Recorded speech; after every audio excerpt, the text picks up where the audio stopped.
para maiwasan po natin yung ganitong klase ng pagbaha. So sabi nga, may kasabihan tayo, basurang itinapon mo, babalikin sa iyo. So sa mga kababayan natin, kasi ang dali pong manita or mag point finger sa gobyerno. Ang pamahalaan naman po ay talagang ginagawa ang lahat. Pero sana ito ang dagat. Wow, dagat. Subukan niyo naman tumayo at baka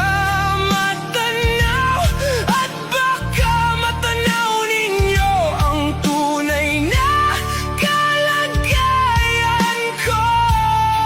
Ganito kasi yan Tao po, nandyan po ba kayo sa loob ng malaking bahay at malawak na bakuran? Mataas na pader, pinapaligiran at nakapilang mga mamahaling sasakyan. Mga bantay na laging bulong ng bulong, wala namang kasal pero marami ang nakabarong. Lumakas man ang ulan ay walang butas ang bubong, mga plato't kutsara na hindi kilala ang tutong, at ang kanin ay simputi ng gatas na nasa kahon, at kahit na hindi Pasko sa lamesa ay may hanggang sarap. Sigurong manirahan sa bahay na ganyan. Sabi pa nila ay dito mo rin matatagpuan ang tao na nagmamay-ari ng isang upuan, na pag may pagkakatao'y pinag-aagawan. Kaya naman hindi niya pinakakawalan, kung makikita ko lamang siya ay aking sisigawan. Kayo po na nakaupo, subukan Ano po nangyayari sa amin, no? Was out kami! Gusto! Was out kami dito hanggang sa lobo! Gusto po! Gusto! Gusto po! Lahat ng gamit namin hanggang kwarto!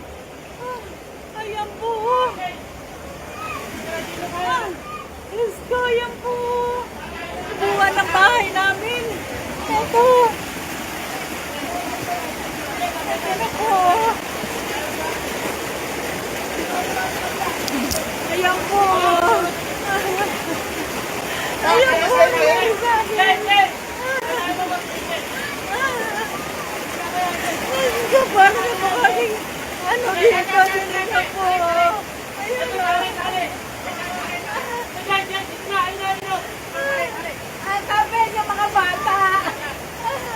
Matangayos ka ng perwisyo! Tawagan mo dati mo na para makita niya! Diyan ka na lang!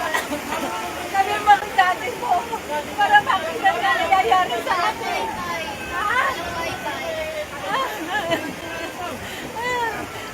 Sabi mo dati hanggang tawag ko!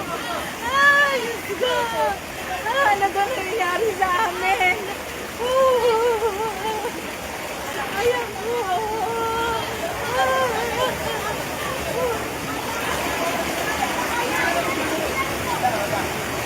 Ang laki ng tubig!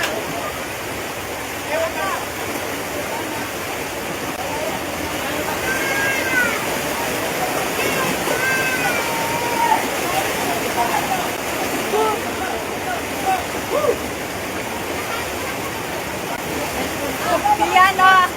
Bengo! Ben! Lato! Ben! Naka! Si Bansot namatay, si Bansot. Tuhawan naman nalunod. kapansin-pansin ang mabilis na humupa ang tubig baha sa ilang bahagi ng Navotas, Valenzuela, Manila at G. Araneta Avenue at E. Rodriguez na dati ay palaging lubog sa tubig.